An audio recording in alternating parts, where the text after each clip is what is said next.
Hello, everyone. I thought I would do a book versus movie adaptation and comparison. I think this will be very interesting because the thing is that I read books, I love books, but I'm also a tremendous movie fan. But the reason why I haven't really done more movie related things or reviewed movies is because I don't want to fracture or fragment my audience by doing that too often.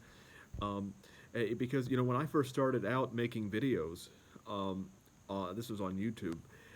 I was a movie review person, reviewed classic films, but then now since I'm into, which I was into reading then as well, but because I'm now trying to make more of a reading slash writing channel, I haven't been reviewing as many movies. Although I could just as easily have a channel all about that. But but I thought that a way to harmonize that would be to talk about film adaptations of books that I've read. And so today I'm going to do compare Jane Eyre, the book, to the 1970 version, which stars George C. Scott and Susanna York. And now I know there are other versions. There's the 1940s version with Orson Welles. There was a more recent one with Michael Fassbender. I think there might have been even been one after that. But I'm talking about the 1970 or 1971 version today. And now I really like Susanna York as an actress. In fact, she is, of course, she died tragically and unfortunately and prematurely in 2011, I think, of cancer. But Susanna York, though, is one of my favorite actresses. She's probably most well known for playing Laura, Superman's mother in Superman the movie. But she did a lot of other things. She was in the movie Tom Jones from 1963, and she was of course in Jane Eyre. She was in A Christmas Carol with George C. Scott as well.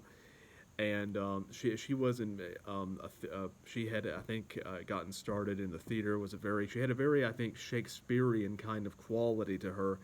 And in fact, the main character or one of the main characters in the book that I'm working on now, Catherine Harris, I actually, when I write her, I see Susanna York, so for some reason in my head. She just had, I think, along with her beauty, I think, just a very good voice. A very, I guess you could say, enchanting voice.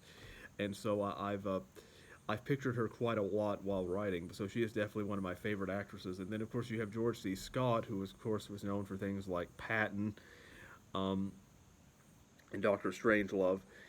And so and he had a very a forceful, aggressive personality. And in fact, I actually imagine him as the main one of as the characters in my story's husband in this. So if I could if I could have perfect casting, they would be in a film adaptation of my book. But of course, they're both dead now, so that isn't possible. Um, but anyway, though, now some people might be surprised that George C. Scott plays Mr. Rochester, but he's actually, because a lot of times they imagine some kind of younger, more debonair looking guy. But George C. Scott actually fits the description of the book more, whereas Mr. Rochester is described as being rather rough looking. Now, of course, Susanna York, great actress. Um, but the character in the book is described as being, I guess, around 20 and kind of plain. And in fact, they keep saying throughout the movie that she's plain, but that Jane Eyre is plain. Well, Susanna York was not plain, not at all. And she was around 30 or in her early 30s when she made this instead of early 20s. But the thing is that things like that, especially with age, I don't actually mind when movies take characters and age them up, because I think it makes them more believable. Because for some reason, it's easier to accept younger ages in books than it is when you see someone on film for whatever reason. And so I'm actually quite happy with the age change. And and of course, this book, I think, had some of the most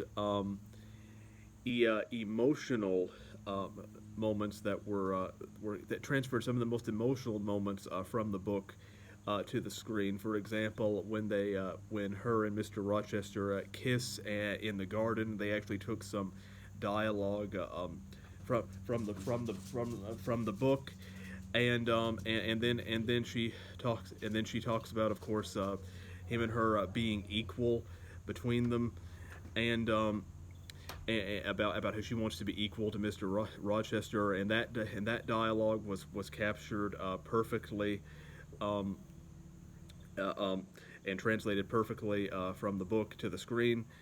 And also that the film had a very haunting, atmospheric um, element to it, and especially because the transfer of this film um, hasn't been done very well. The restoration of it, because it was made in 1970, and so, but it hasn't really been cleaned up, and so I hopefully someday. In fact, I was actually having trouble seeing some of the more minor characters, and seeing their faces clearly. Hopefully, they release like a Blu-ray of it someday, but but that actually kind of gave it like more of a haunting kind of atmosphere, and especially I liked one thing they did is that there's this one character named Mrs. I forget her name. She's supposed to be a maid in the Mrs. Poole, and she's supposed to be a maid in Rochester's estate,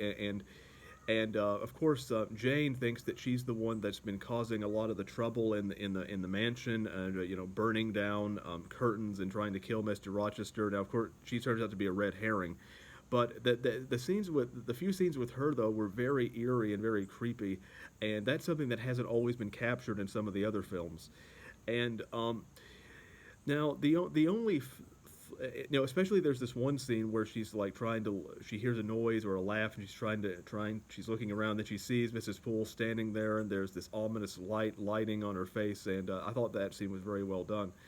Now, the only shortcoming of this film adaptation, which is a shortcoming of most Jane Eyre film adaptations, is that after she leaves, I'll just give a quick summary. She goes to stay with Richard Rochester to be the governess, and then she finds out that that the and she's looking after his ward, but then she's going to marry Mr. Rochester, but then she finds out that he's actually still married to this woman who's insane, and so then she runs off after that to stay with this guy who's a preacher, and then he wants to marry her and go to India, but she doesn't because she's not in love with him, and that part was rushed somewhat. But again, you have to look at the constraints because this was a TV movie. You have to look at the constraints that they were dealing with, and it's actually been rushed in most versions. So that's really the only shortcoming. But other than that, I think it's a pretty solid adaptation, and I think some of the acting in this was a lot stronger than what I've seen in some of the